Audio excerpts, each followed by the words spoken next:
Përshëndetje nderuar shikues, mirëmbrëma ku jemi këtu në podcasti I Lirisë Okult.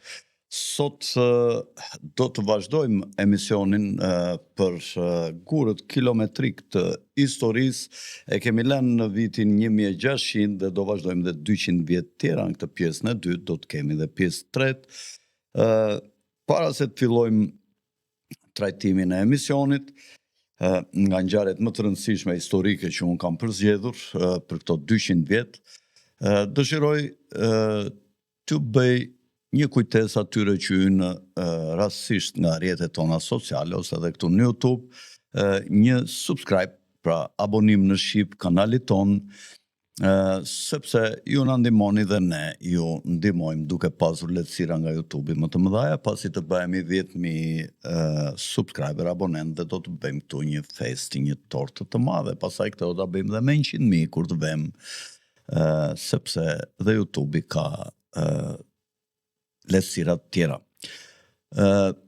Dëshiroj të falenderoj sponsorët e emisionit ton që vazhdimisht dalin në krahun ton, janë përzgjedhur për ofrimin e mallrave dhe shërbimeve ndërmjet një morie firmash të tjerë që kanë kërkuar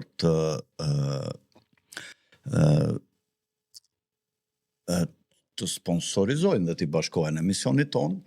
Këto dalin vazhdimisht në krah, juve mjafton të shikoni çfarë lloj shërbimi kërkoni dhe çfarë lloj malli dhe me njerë mund të hyni në YouTube dhe duhet dini që sponsorat tanë janë sponsorat shumë cilësor dhe kam bërë një kombinim perfekt midis cilësisë dhe çmimit dhe do të ngeleni gjithmonë të kënaqur. Blini mallra të mira, thonë britanikët, qoftë edhe me çmim pak më të shtrenjtë, por që t'ju dalë më lirë. Është më keq kur ble mallra të lira dhe duhet të blesh vazhdimisht dhe vuan her pas here. Dua t'ju kujtoj që ne kemi dhe një gazetë online të cilën do ta keni këtu të hedhur nga regjia dhe ku ju gjeni lajmet të erpashershme dhe të updateuara qoftë mbi situatën e brendshme dhe të jashtme, mbi kulturën, mbi historinë dhe mbi ato momentet më të rëndësishme të ngjarjeve. Sigurisht jo nga ato të zakonshme që gjenden rëndom, sepse ne jemi okult. Gjithashtu dua t'ju kujtoj atyre që duan ta ndjekin emisionin me titra në një gjuhë të caktuar, tashmë YouTube e afron këtë mundësi që të gjuhën shqip ta deshifrojë dhe ta dekodojë në të hedhur pra me titra në gjuhë të caktuar, ashtu siç mund ta dëshirojmë fëmijët e emigrantëve apo ata që duan të mësojnë shqipen.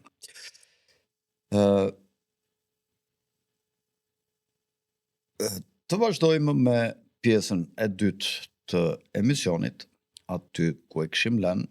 Njëkohësisht regjia do t'ju jap një numër telefoni me të cilin ju mund të komunikoni me ne për çdo informacion për gazetën apo dhe mendime të ndryshme në lidhje me emisionet tona apo me temat tona. Mirë, vazhdojmë. Në vitin 1600 pas Krishtit u themelua kompania e indive lindore, aty ku e lam radhën e parë, të cilat në fakt do të bëheshin themeli i komitetit 300-ve. Janë këta që kanë kishtë në krijimin e librave shumë të rëndësishëm, siç janë librat e Thomas Malthusit, të cilat flasim për nevojën e një skratitje që duhet t'i bëhet her pas here njerëzimit nëpërmjet modifikimit dhe racionalizimit të historisë, duke i futur kombet nëpër luftra, sidomos sa herë që ka një hop cilësor në teknologji dhe që mund të lërë shumë të rinj të papunë, pikërisht aty ku ka qenë lokomotiva e zhvillimit të teknologjisë dhe të gjitha aspekteve të tjera politike, shoqërore të jetës që ka qenë perëndimi. Në vitin 1610, Galileoja pretendonte se zbuloi 3 nga 4 enat më të mëdha të Jupiterit që i quajti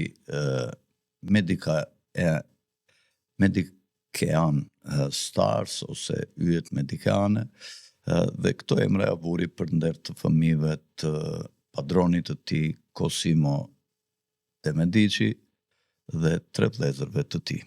Në vitin 1626, gjithmonë bëhet fjalë për epokën e re pas Krishtit, pra, Francis Bacon shkroi librin Atlantida e re duke hedhur themelet për një qeveri utopike të drejtuar nga shoqëritë sekrete. Francis Bacon flitet që mund të jetë Shakespeare i vërtet, në fakt është ai që i ka shkruar librat e Shakespeare-it dhe mund të jetë djali legjitim i Elizabetës së parë dhe është një nga njerëzit që fuqizoi me idetë e veta Britanin si perandoresha e deteve duke rrëzuar Spanjën si një e tillë që kishte qenë gjatë kohës që u zbuluan Amerikat, dy kontinentet amerikane. Në vitin 1630, Godfrey Louis Rockefeller, gjyshi John Rockefellerit, ishte pjesë e brezit të parë të Rockefellerëve që jetuan në Amerikë. Gruaja e tij Godfreyt, ishte Lucy Avery dhe këta u vendosën në Salem në Massachusetts 60 vjet para gjyqjeve të shtrigave të Salemit, ose Salemit, siç i themi ne në Shqip. Në vitin 1634 pas Krishtit, mbi altarin në Vatikan u vendos baldakini i shëmpjetrit, i cili është një tendë prej bronzi e skalitur e krijuar nga Gian Lorenzo Bernini. I fshehur nga pamja është shenja e Kainit, e cila është poshtë baldakinit me një pëllumb në qendër të tij. Shenja e Kainit ju kam thënë që është kryqi pra. Vini re gjithashtu simbolin e fshehur të enësishtarit në kupolën e bazilikës së Shëmpjetrit. Në vitin 1643 pas Krishtit, La Pereire në veprën e tij Du rappel des Juifs, të shkruar në frëngjisht, nuk e di nëse shqiptova mirë apo jo në frëngjisht, shkroi për një kthim të xifutëve në Palestinë dhe parashikoi ndërtimin e tempullit të tretë të Solomonit dhe Jeruzalemin që do të luante rolin më të fuqishëm në qeverisjen botërore. Dhe të gjithë njerëzit e rëndësishëm thjesht ai do të jenë shumë shpejt duke punuar drejt ardhjes së dytë të Mesisë. Në vitin 1647, gjatë një gjyqi për shtrigëri në Natemberg, pra në abasisë Meten në Bavari, gjatë një hetimi u gjet një numër kryqesh të pikturuara të diellit në muret e abasisë me shkronjat që gjenden tani në medaljet e Shën Benediktit. Kjo është një lidhje e drejt për drejt e kishës katolike me shtrigërinë. Në vitin 1648, Bernini fitoi një porosi për skulpturën e shatërvanit prestigjos të 4 lumenjve në Piazza Navona.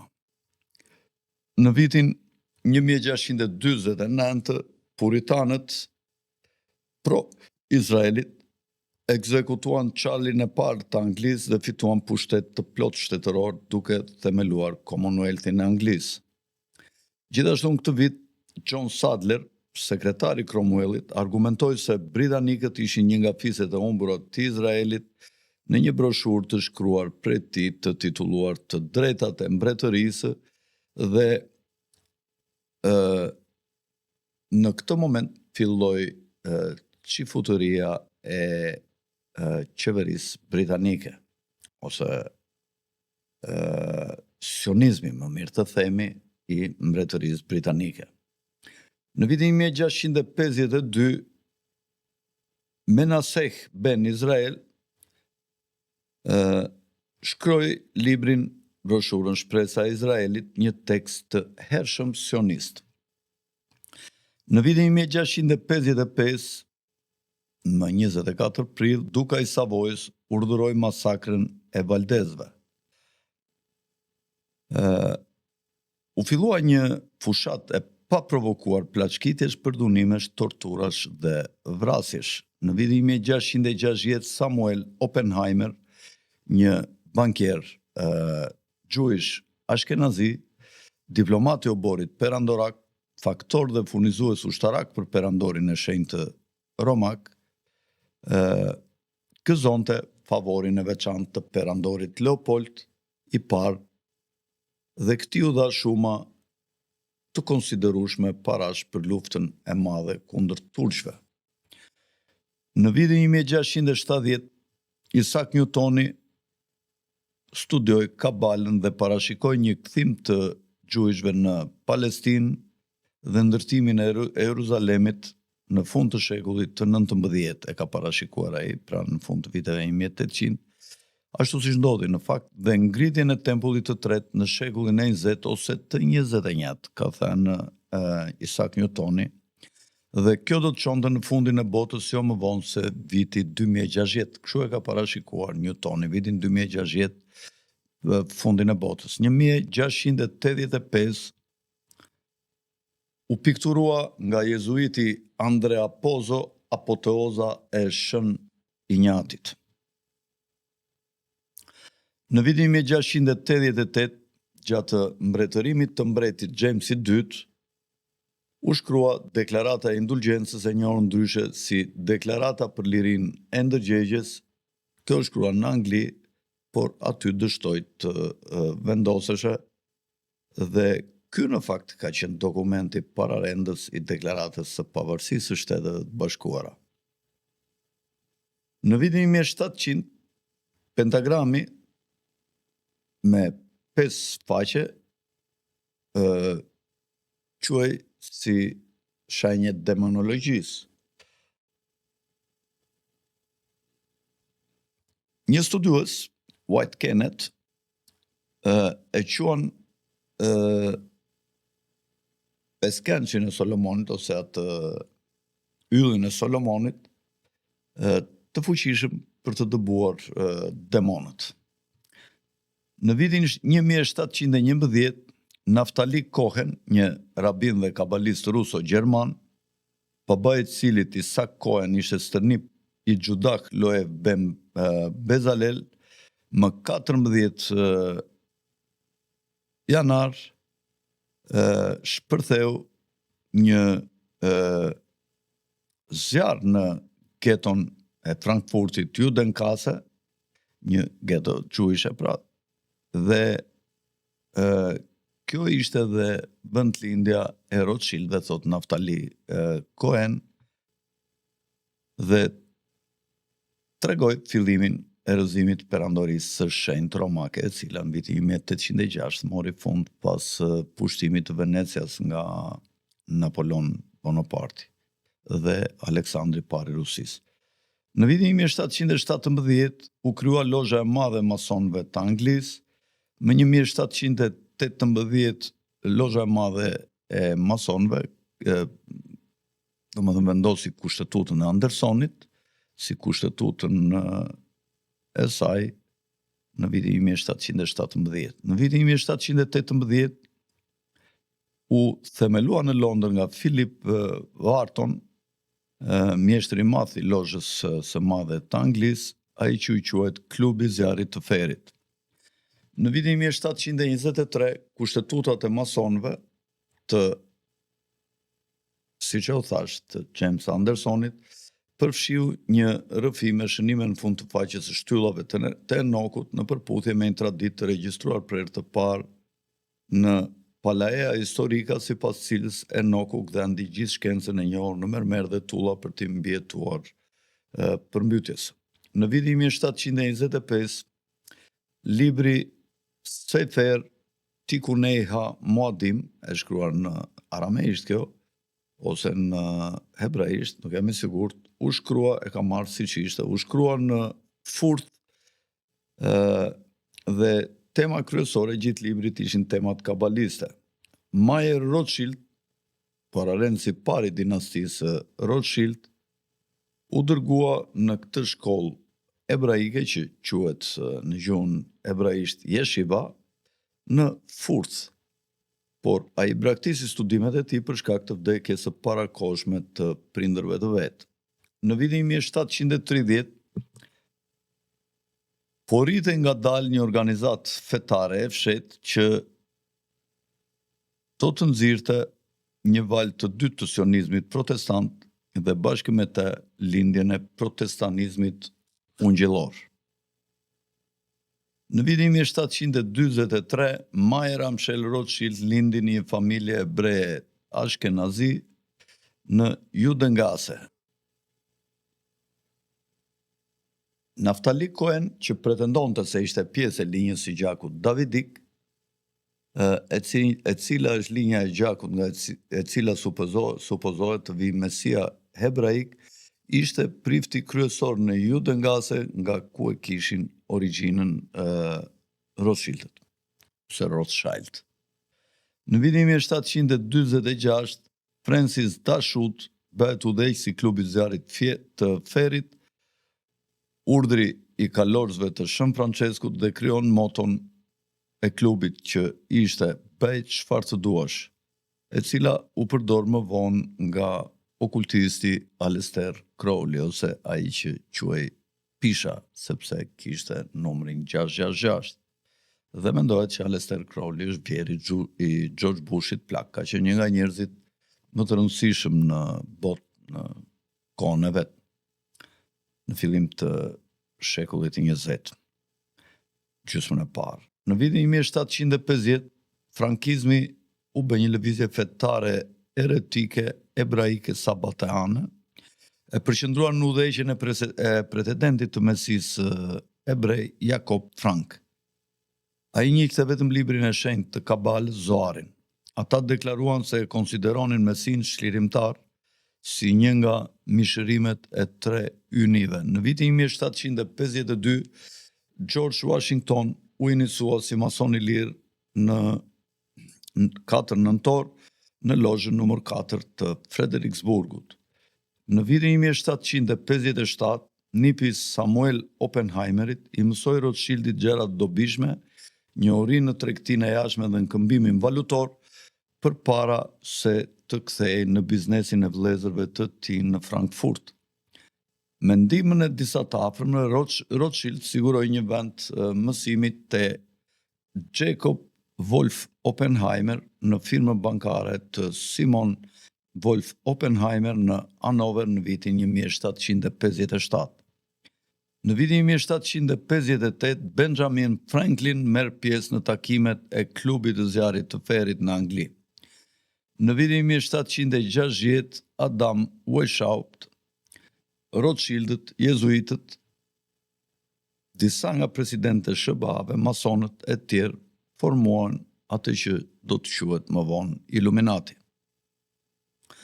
Në vitin 1762, Charles Wesley, themeluesi i lëvizjes metodiste, ka shkruar: "E dim, duhet të bëhet, sepse Perëndia e ka thënë fjalën. I gjithë Izraeli do ta zotërojë shpëtimtarin e tij për gjendjen e tyre të parë të restauruar, të ndërtuar me urdhër të tij. Jeruzalemit do të ngrihet tempulli ynë në Moriah, qëndron përsëri dhe do të prek qiellin."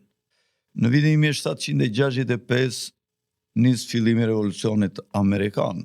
Në vitin 1771, pastori ungjillor John Eyre, themeluesi i revistës ungjillore dhe ndërtar fillestar të shoqërisë misionare të Londrës, promovoi një version më të zhvilluar të pikpamjeve të tij në broshurën e tij Vëzhgimet mbi profecitë që lidhen me rivendosjen e judinëve. Në vitin 1773, Partia e Çajit të Bostonit, që përbëhet e gjitha nga mason, filloi luftën revolucionare. Në vitin 1776 u bë themelimi i Shtetet Bashkuara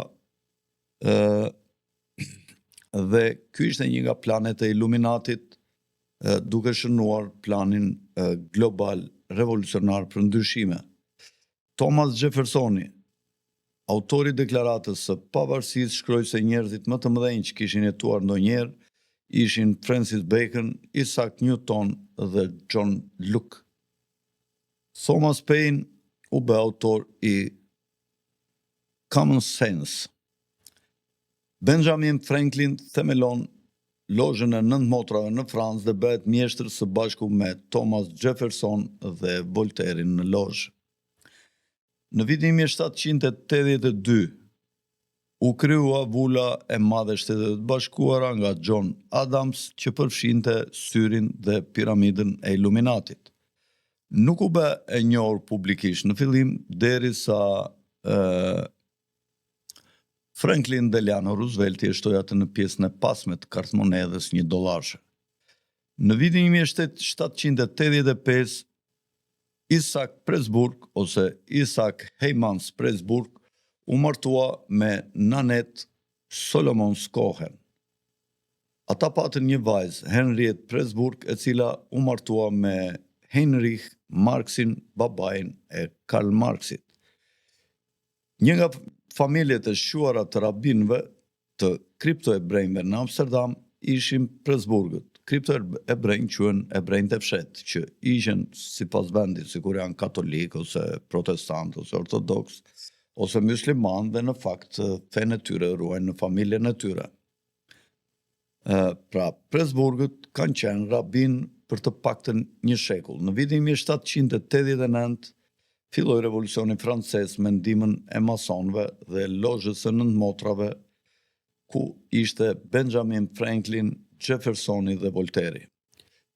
Në vitin 1791 Pierre Charles L'Enfant harton dizajnin masonik okult për kryeqytetin e Shtetit e Bashkuara, Washington DC. Gjithashtu në këtë vit, Rothschildët nëpërmjet Alexander Hamiltonit themeluan bankën e parë të Shtetit e Bashkuara për të ngritur sistemin e parave të letrës për të zvendësuar kartmonedhat si ari dhe argjendi në përdorimin e përditshëm. Në vitin 1792 kulti arsyes shkatërroi kishat e krishterë në Francë. Në vitin 1793 u bë vendosja e gurthemelit masonik të ndërtesës Kapitolit të SBA-s, ku George Washingtoni ka dalë me veshje dhe merite masonike në këtë ceremoni.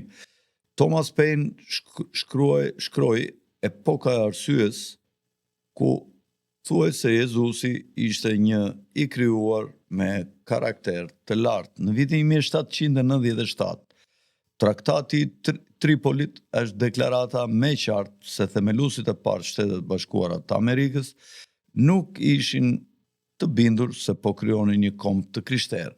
Ata e thanë konkretisht këtë në këtë traktat, ku thuaj qeveria e Shtetet e Bashkuara nuk ka në asnjë kuptim e themeluar mbi bazën e një feje të krishterë. Këtu them ta mbyllim emisionin për sot dhe do të fillojmë me një pjesë tjetër javës tjetër, që historia fillon nga viti 1800, ku e lam tash deri në ditët e sotme. Duke ju rikujtuar dhe një herë, mos harroni subscribe, është pa lek, pa lodhje, vetëm një prekje me gishu, tak, edhe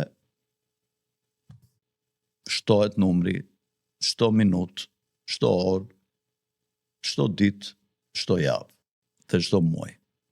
Nga unë Alfred Sako, natën e mirë dhe mirupafshim.